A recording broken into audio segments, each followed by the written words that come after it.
Hi అండి, అందరూ ఎలా ఉన్నారు? నేను చాలా బాగున్నా. మీరు కూడా బాగుండాలని కోరుకుంటున్నా. ఎంతో టేస్టీ అయిన బెండకాయ ఫ్రై తయారీ విధానం చూపిస్తారండి. ముందుగా బెండకాయలని నీట్గా వాష్ చేసి అయితే పక్కన పెట్టుకొని కట్ చేసి పెట్టుకోవాలి.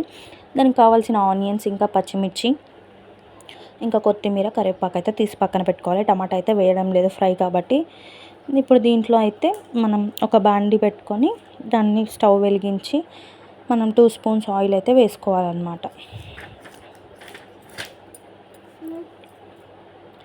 ఇది కొంచెం గరం అవుతుంది కదా, అప్పుడు కొద్దిగా జీలకర్ర ఆవాలు వేసుకోవాలి. అందులోనే ఆనియన్స్ ఇంకా పచ్చిమిర్చి వేసుకోవాలి. ఇవంతా బాగా మగ్గే విధంగా మంచిగా మగ్గించుకోవాలన్నమాట. కొద్దిగా మగ్గినాక దీంట్లో కరివేపాకు అయితే వేసుకోండి. అప్పుడే కరివేపాకు ఫ్లేవర్ అనేది దీనికి పడుతుంది. చాలా టేస్ట్ ఉంటుంది, బాగుంటుంది. ఇప్పుడు అంతా కలిసే విధంగా ఉంచుకొని ఇది కొంచెం మగ్గిన తర్వాత ఇప్పుడు దీంట్లోనే అయితే బెండకాయలు అయితే వేసుకోవాలి. మనం చూడండి ఎంత మంచిగా ఫ్రై అయిందో. ఇప్పుడు వేసుకుంటేనే మంచిగా మగ్గుతుంది. ఇట్లా మంచిగా కలుపుకొని దీనిపైన అయితే క్యాప్ పెట్టుకొని ఒక 15 మినిట్స్ అలానే ఉంచుకోవాలి. నా ఛానల్ని కనుక మీరు ఫస్ట్ టైం చూస్తున్నట్లయితే ప్లీజ్ సబ్స్క్రైబ్ చేసుకోండి, లైక్ చేయండి, షేర్ చేయండి. ప్లీజ్ నా ఛానల్ని సపోర్ట్ చేయండి. ఇవి బాగా మగ్గిపోయినాయి చూడండి. ఇప్పుడు దీంట్లో అయితే మనం కొద్దిగా అయితే సాల్ట్ వేసుకోవాలి. సాల్ట్ వేసుకుంటే ఇంకా కొంచెం మగ్గుతుంది. మంచిగా కలుపుకోండి. అట్లని ముక్క విరిగేటట్టు కలుపుకోకండి. లైట్గా మీద కలుపుకోవాలన్నమాట, అడుగు పట్టకుండా.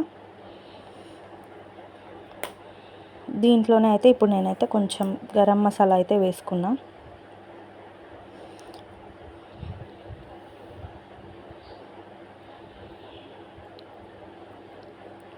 ఇప్పుడు దీంట్లో కొంచెం అల్లం వెల్లి పేస్ట్ వేస్తున్నా. గరం మసాలా అందరు లాస్ట్కి వేస్తారు. నేనైతే దీంట్లో కొంచెం ఫ్లేవర్ మంచిగా కలవాలి, మంచిగా ఫ్లేవర్ తెలవాలి అని ముందే వేసుకున్నాను. మీకు నచ్చినట్టు మీరు వేసుకోవచ్చు. లాస్ట్ అయినా వేసుకోవచ్చు, ఫస్ట్ అయినా వేసుకోవచ్చు. నేనైతే 1 స్పూన్ కారం అయితే వేసుకున్నా. మా కారం కొంచెం కారం ఉంది కాబట్టి 1 స్పూన్ సరిపోతుంది. మీ కారంకి తగ్గట్టు మీరు వేసుకోండి. ఒక 5 మినిట్స్ మళ్ళీ మూత పెట్టి పక్కనైతే పెట్టుకోవాలి. ఇప్పుడు ఆల్మోస్ట్ అయితే మనకు బెండకాయ ఫ్రై అయితే రెడీ అయినట్టే. దీంట్లో కొత్తిమీర వేసుకోవాలి.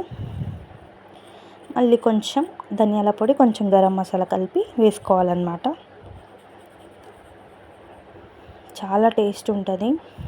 ట్రై చేయండి. ట్రై చేసి నాకైతే కామెంట్ చేయండి మీకు ఎలా వచ్చింది అనేది. నాకైతే చాలా బాగా వచ్చింది. నేను చపాతీలోకి అయితే ఈ కర్రీ ప్రిపేర్ చేశాను. ఇంకా మీకు బెండకాయ ఫ్రై అయితే ఒక 15 మినిట్స్ అట్లా పెడితే బెండకాయ ఫ్రై అయితే రెడీ అయింది. చూడండి, నేను చపాతీలో కూడా సర్వ్ చేసి చూపిస్తాను. చాలా బాగుంటుంది. థ్యాంక్ యూ అండి అందరికీ.